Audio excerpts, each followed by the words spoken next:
Halo, selamat datang kembali di channel United Identity, channelnya fans Manchester United yang selalu berpikir logis dan sistematis. Timnas hari ini berangkat ke Jepang ya, ke Osaka ya, untuk melakukan pertandingan terakhir melawan Jepang, ya rajanya Asia nih. Tapi udah nggak berpengaruh juga sih karena kita udah pastikan lolos ke babak keempat. Tadi malam gue nonton Itali ya, timnasnya dibantai sama Norwegia 0-3. Ya, inilah Itali. Gue nggak ngerti ya, dibilang kalau katanya mentalnya udah pada capek, ya semua pemain juga mentalnya pada capek ya setelah menyelesaikan satu musim ya. Kemarin Spanyol Perancis masih semangat aja tuh. Ya ini sih kekhawatirannya Itali bisa aja nih gagal lagi main di Piala Dunia untuk ketiga kalinya. Nah, bener-bener nih FGEC-nya ini harus berubah deh. Ya, mereka tuh sistemnya masih yang dulu zaman 80-an sampai 90-an masih gitu-gitu aja. Nggak ada terobosan-terobosan dari sisi permainan gitu. Ya nggak apa-apa lo mungkin mau mempertahankan ciri khas lo gitu ya. Catenaccio, tapi kan lu juga sebenarnya kan punya materi pemain-pemain yang ya mungkin nggak sama dengan Spanyol atau Jerman ya, atau Inggris bahkan, atau mungkin Belanda atau Portugal lah, tapi at least tidaknya dengan kualitas pemain lo yang ya mestinya sama Norwegia pun juga masih sedikit di atas lah. Lo punya terobosan-terobosan baru gitu dari sisi permainan. Makanya kan Italia tuh pelatihnya tuh baik di tim nasional atau Liga Italia itu aja. Allegri lagi.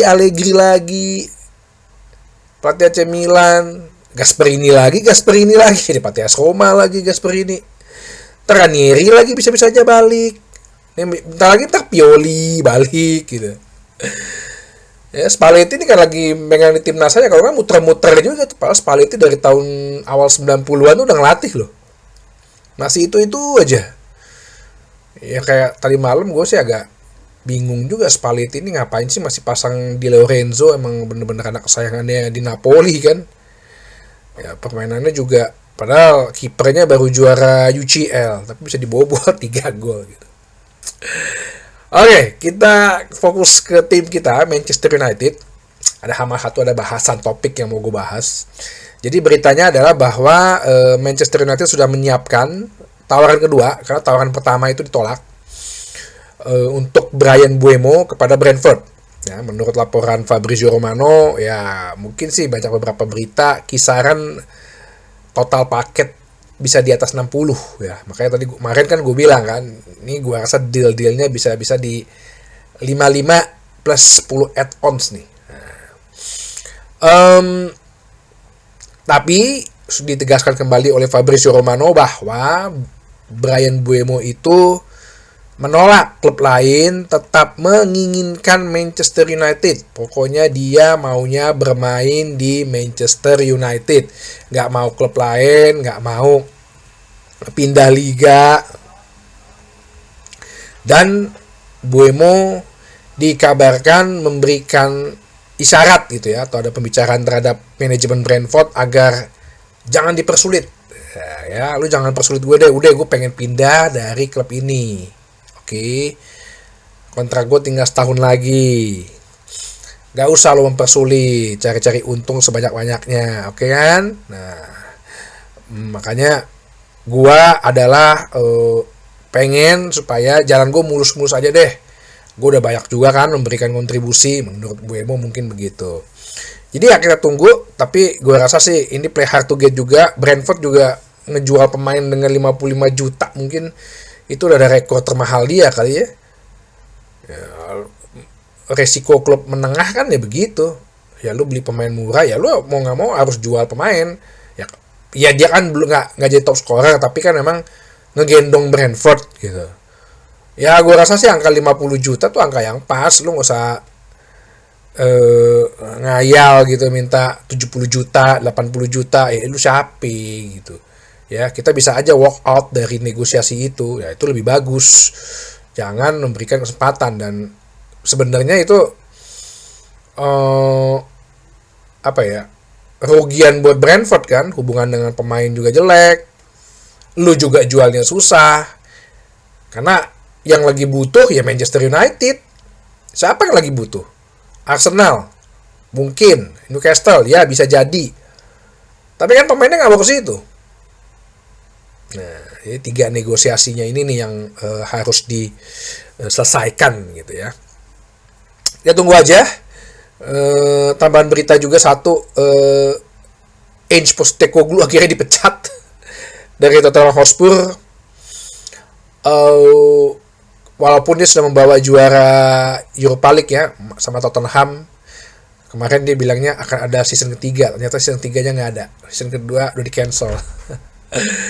Ya ada yang bilang gini, gue juga, wah ini bagus ya keputusannya Tottenham, gak kayak kemarin Manchester United Ten Hag habis juara Piala FA nggak dipecat. Ya, lo harus lihat dari persisi perbandingannya ya.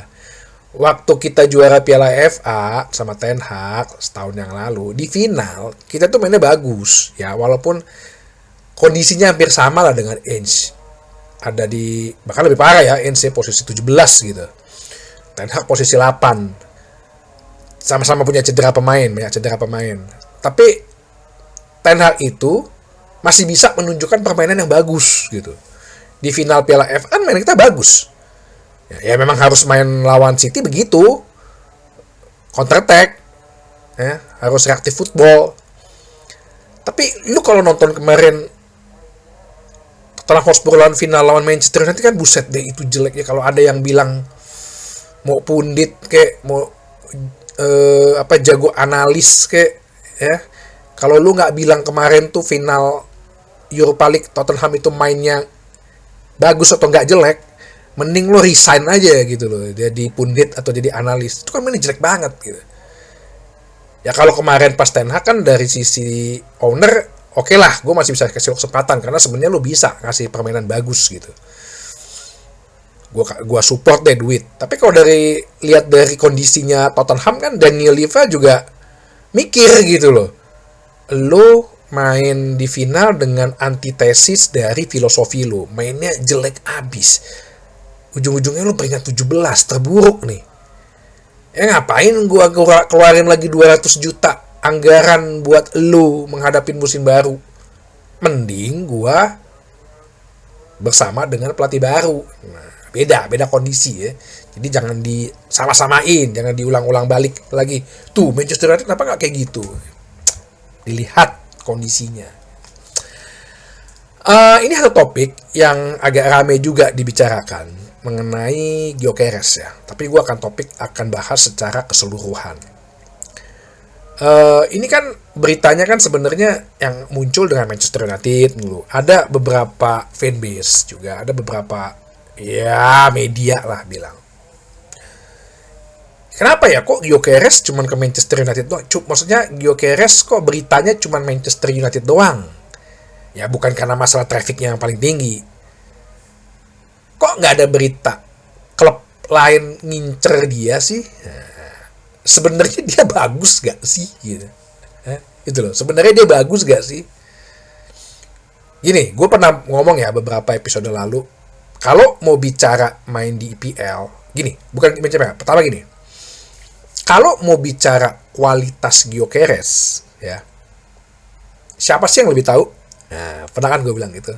Yang ngebentuk dia siapa, yang tahu posisi dia gimana, yang tahu teknik atribut dia siapa, dan yang membesarkan dia siapa?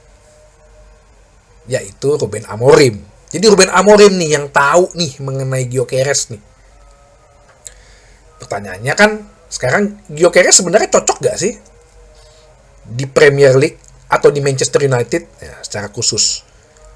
Sekali lagi ya, cuman Ruben Amorim yang tahu cocok apa enggak, bisa dimanfaatkan apa enggak. Sekali lagi kemarin gue bilang, ya kalau Ruben Amorim misalnya tidak berusaha mengejar dia, berarti kan secara logis sistematis ya Ruben Amorim tahu nih, oh Gyökeres emang lu nggak cocok sebetulnya main di Liga Inggris gitu, karena gue udah di sini, gue udah tahu sekarang nih selama 7 bulan gaya main Liga Inggris gimana, gue kenal lu juga, pribadi lo, atribut lo, teknik lo, kualitas lo emang lo nggak cocok sini. Lah kalau Ruben Amorim aja nggak ngejar, ya secara logis ngapain Arsenal ngejar, ngapain Newcastle ngejar, ya, gitu kan? Itu logisnya. Tapi kalau Ruben Amorim pun ngejar, dia tahu enggak. Gyökeres tahu nih, cocok dia di Liga Inggris. Arsenal sama Newcastle atau Chelsea atau Liverpool mau ikutan ngejar gak? Ya enggak juga, ngapain? Ya udah pasti dia pilih Ruben Amorim. Gue kenal pelatihnya, sistem permainannya, gitu loh. Ya, mikirnya di situ. Gitu. Tapi kenapa Gyökeres juga bukan diincar klub lain di luar Liga Inggris? Kita nggak tahu. Pertama kita nggak tahu nih belakangnya apa. Apakah dia cocok juga di luar? Gue rasa sih bisa-bisa aja. Kita kan nggak tahu nih. Cocokkah sebenarnya Gyökeres ini di Liga Inggris? Bisa flop, bisa. Bisa lebih naik, bisa. Faktanya, dia kok umur 20 tahun masih main di Liga Portugal. Umur 23, 24 dia masih main di Coventry gitu. Nggak main di panggung Liga Inggris gitu. Nah, nggak tahu bagaimana, apakah memang bisa dimanfaatkan. Ya kemarin kan kalau di lawan Champions League kan, sebenarnya kalau lawan tim Inggris pada saat dia di Sporting kan, dia bisa ngehajar Manchester City tuh, oke? Tapi lawan Arsenal kalah. Tapi kalau lo lihat on permainannya, dia cukup bisa bersaing sih dengan back-back. Ya mungkin kalau dia ngelawan tim-tim yang gaya mainnya kayak City, yang lebih possession football dan kita mengandalkan serangan balik, mungkin dia bisa. Tapi kalau dia nanti melawan tim-tim yang berkarakter cepat, kayak back-backnya Arsenal kemarin, mungkin dia bisa kesulitan. Tapi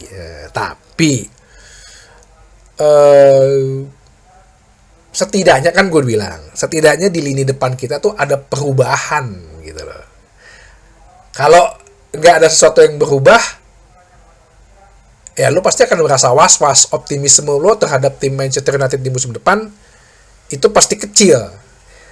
Setidaknya kalau misalnya, oke deh, Cunha, Mbeumo, Gyökeres, lo kan lebih penasaran, lebih rasa optimis nih.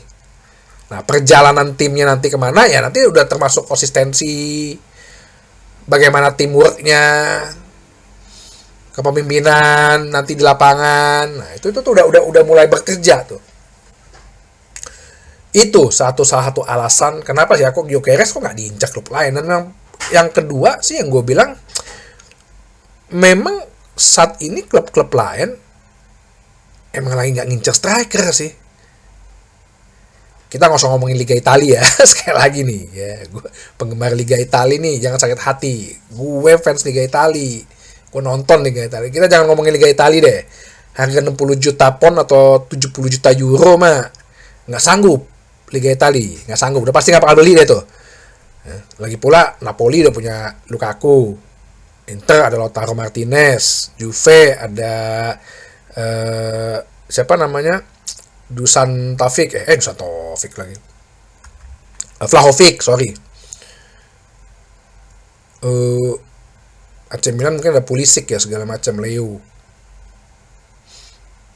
Enggak deh, Liga Italia jangan diomongin deh. Gak bakal mungkin beli 70 juta euro tuh, gak akan mungkin beli. Kalau bicara klub lain, ya PSG gitu. Gonçalo Ramos saja kayaknya mau dilepas. Bahkan tawar-tawar dari Manchester United. Dia udah dengan Dembele sebagai penyerang tengah, dia udah sangat pede banget. Bayern Munchen masih ada Harry Kane mah sampai 2 tahun lagi masih bisa. Liverpool kayaknya uangnya akan habis di Florian Wirtz, masih percaya dengan Darwin Núñez, masih ada Darwin Núñez. Bahkan Diogo Jota ada di situ. Ya, City udah pasti ada Haaland, Newcastle udah ada Isaacson, Chelsea udah beli Delap. Siapa klub yang butuh striker? Sebenarnya Manchester United, cuman klub lain emang lagi nggak butuh striker. Ya sebenarnya nggak hanya cuman Gyökeres ya. Osimhen aja nggak ada berita-berita klub-klub Eropa mau lagi bersaing merebutkan dia gitu ya, kayak kemarin lah tahun lalu Darwin Nunes sama 2 tahun lalu Darwin Nunes perebutan Liverpool sama MU gitu, yang akhirnya dimenangkan Liverpool, ya silakan gitu ya. Nggak ada gini deh, seorang Jonathan David aja nih, Jonathan David yang main di Lille ya, mencetak 34 gol, free agent nih, abis kontraknya, nggak ada tuh berita dia bakal kemana. Barcelona ada Lewandowski masih ada, Real Madrid Mbappe. Emang saat ini striker lagi nggak diperlukan sama tim-tim lain. Itu bukan berarti kita lagi pengen beli barang nggak bagus nih, nggak juga gitu. Barang bagus, cuman di universe sana nih istilahnya gitu, di Liga Portugal. Di mana nih, gimana di liga ini nih, berhasil apa enggak ya tergantung pelatih nanti. Ya, oke, jadi itu aja sih satu bahasan yang mau gua bahas di weekend ini. Nanti kita coba akan bahas lagi berita-berita selanjutnya. Semoga beberapa berita here we go akan cepat didengar. Masalah Osimhen kabarnya sih kayaknya dia nerima ya, masalah untuk penawaran Al Hilal sih ya, dia udah ngincer duit sih. Oke, sampai ketemu lagi di bahasan berikutnya di channel United Identity, channelnya fans Manchester United yang selalu berpikir logis dan sistematis. Terima kasih.